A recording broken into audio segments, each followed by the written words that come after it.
আগের পুরনো ঢাকার ঐতিহ্য ফিরে পেতে চাই। এইখানে খেলার মাঠগুলো খেলার জন্য ব্যবহার হবে, ফুটপাথগুলো মানুষের হাঁটার জন্য ব্যবহার হবে, রাস্তাগুলো যাতে গাড়ি চলাচল করতে পারে সেটার জন্য ব্যবস্থা করতে হবে। হকার ভাই যারা আছেন অবশ্যই তাদের ব্যাপারে আমরা চিন্তা করি। আমরা সাপ্তাহিক যে ব্যবস্থা আপনাদেরকে করে দেব সেইভাবে চলবে।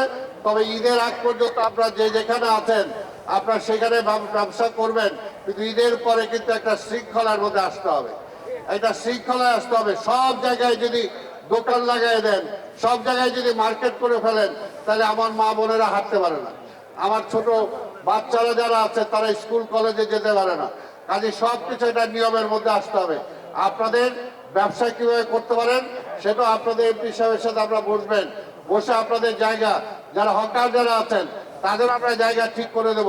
সন্ধ্যার পরে কোথায় মার্কেট হতে পারে সেগুলো সন্ধ্যাকালীন মার্কেট আমরা করে দেব।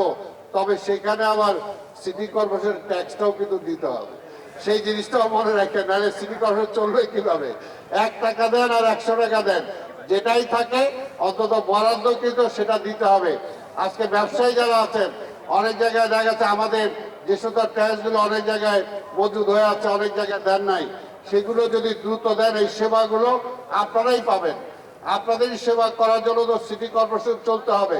তো আমি এইটা একটা বলতে পারি যে আমি যেহেতু এখানে দায়িত্বে এসেছি, আমি যদি মেয়র হই প্রথম বছর আমি সরকার থেকে টাকা নেব, দ্বিতীয় বছর নেব না, আবার তৃতীয় বছর সরকারের টাকা ফেরত দেবো ইনশাআল্লাহ।